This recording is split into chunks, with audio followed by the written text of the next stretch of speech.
Assalamualaikum warahmatullahi wabarakatuh. Kami dari kelompok 1 yang beranggotakan 1. Alvina Yulia Rizky, yang kedua Dimas Arya Putra, yang ketiga Miftahul Iza. Di sini kami akan mempresentasikan materi tentang mengelola dan merancang jasa. Yang pertama yaitu pengertian jasa. Jasa atau layanan atau servis adalah semua tindakan atau kinerja yang dapat ditawarkan satu pihak kepada pihak lain yang pada intinya tidak berwujud dan tidak menghasilkan kepemilikan apapun. Ada banyak sektor jasa seperti pemerintahan, swasta, non-profit, bisnis retail, dan manufaktur. Yang kedua yaitu sifat jasa. Sifat jasa yang pertama yaitu tidak berwujud atau intangibility. Artinya, jasa tidak dapat dilihat, dirasa, didengar, atau dicium sebelum jasa itu dibeli. Jika benda merupakan objek, alat, atau benda yang bisa dinilai dari bentuk fungsinya, maka jasa adalah suatu perbuatan atau pelayanan, kinerja atau performance atau usaha. Yang kedua yaitu tidak dapat dipisahkan atau inseparability. Jasa umumnya dijual dulu, baru kemudian diproduksi secara khusus dan dikonsumsi pada waktu yang bersamaan. Mutu atau kualitas dari suatu jasa terjadi pada saat pemberian jasa. Yang ketiga yaitu keragaman atau variability. Artinya jasa bersifat sangat beragam karena ada banyak variasi, jenis, dan kualitas tergantung pada siapa, kapan, dan di mana jasa tersebut dihasilkan. Yang keempat, tidak tahan lama atau perishability. Jasa memiliki karakteristik tidak tahan lama dan tidak dapat disimpan karena sifatnya yang tidak berwujud fisik. Kemudian strategi pemasaran perusahaan jasa. Strategi pemasaran jasa adalah sebuah rencana yang secara keseluruhan akan berkaitan dengan usaha jasa untuk mengubah minat calon konsumen potensial menjadi konsumen yang menikmati produk tersebut. Strategi pemasaran jasa bertujuan untuk mempertemukan hasil produknya dengan pelanggan, sehingga kebutuhan dan keinginan pelanggan nantinya akan terpenuhi. Dengan demikian, strategi pemasaran jasa ini juga mencakup kegiatan yang bisa dirasakan oleh konsumen, sehingga kegiatan pemasaran ini juga mempengaruhi biaya pengeluaran ataupun pemasukan dan menambah manfaat suatu usaha jasa karena dapat menimbulkan keuntungan di masa mendatang. Selanjutnya ada mengelola kualitas jasa. Secara umum, pelanggan akan membandingkan jasa anggapan dengan jasa yang diharapkan. Jika jasa anggapan di bawah jasa yang diharapkan, maka pelanggan akan kecewa. Pelanggan akan sangat puas bila mendapatkan pengalaman yang melebihi harapannya. Ada pula kesenjangan yang menyebabkan kegagalan pengiriman jasa yaitu 1. Kesenjangan antara harapan konsumen dan persepsi manajemen. 2. Kesenjangan antar persepsi manajemen dan spesifikasi kualitas jasa. Ketiga, kesenjangan antara spesifikasi kualitas jasa dan pengantaran jasa. 4. Kesenjangan antara pengantaran jasa dan komunikasi eksternal. 5. Kesenjangan antara jasa anggapan dan jasa yang diharapkan.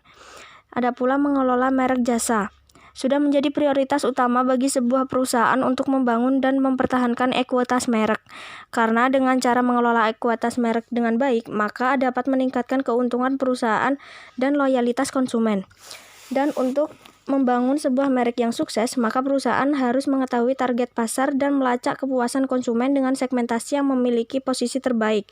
Langkah yang harus diterapkan untuk membangun identitas merek yaitu dengan menentukan positioning produk dengan target yang lebih spesifik. Selanjutnya, mengelola jasa pendukung produk. Perusahaan yang memberikan pelayanan yang bermutu tinggi tidak diragukan lagi akan mengungguli pesaing yang kurang berorientasi pada pelayanan. Perusahaan yang bermutu jasa tinggi mampu mengenakan harga lebih tinggi, tumbuh lebih cepat, dan menghasilkan lebih banyak keuntungan karena kekuatan mutu jasa mereka yang lebih unggul. Kenyataannya, jasa pendukung produk sedang menjadi medan pertempuran utama untuk mendapatkan keunggulan kompetitif. Perusahaan yang memberikan pelayanan berkualitas tinggi tidak diragukan lagi akan mengungguli pesaingnya yang kurang berorientasi pelayanan. Contohnya, menawarkan garansi untuk mendorong penjualan. Jaminan merupakan pernyataan formal mengenai kinerja produk yang diharapkan dari perusahaan manufaktur. Produk dengan jaminan dapat dikembalikan ke pusat reparasi untuk perbaikan, penggantian, dan pengembalian uang. Garansi sangat efektif dalam dua situasi. Pertama, perusahaan atau produknya tidak terkenal. Misalnya, suatu perusahaan mungkin mengembangkan dan menawarkan suatu cairan yang mengklaim dapat menghilangkan noda paling bandel dari karpet. ada suatu kata-kata yaitu garansi uang akan kembali jika tidak puas. Itu akan memberikan keyakinan pada para pembeli untuk membeli produk itu. Dan situasi kedua adalah bila kualitas produk itu unggul dibandingkan saingan. Di sini perusahaan dapat memperoleh untung dengan memberikan garansi kinerja yang unggul karena perusahaan tahu bahwa para pesaingnya tidak dapat menawarkan garansi yang sama. Kesimpulan dari uraian pembahasan di atas dapat disimpulkan bahwa dalam merancang dan mengelola jasa yang merupakan strategi dari perusahaan jasa itu sendiri, dalam suatu perusahaan itu terbagi menjadi 3, yaitu yang pertama, merancang dan mengelola bentuk serta pelaksanaan diferensiasi. Yang kedua, mengelola mutu jasa yang ada. Nomor 3, mengelola produktivitas jasa.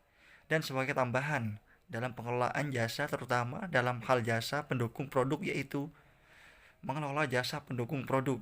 Setelah adanya strategi ini dalam merancang dan mengelola jasa yang ada, lalu dari sisi pemasaran jasa itu sendiri membutuhkan pemasaran eksternal, pemasaran internal, interaktif atau informasi 2 arah.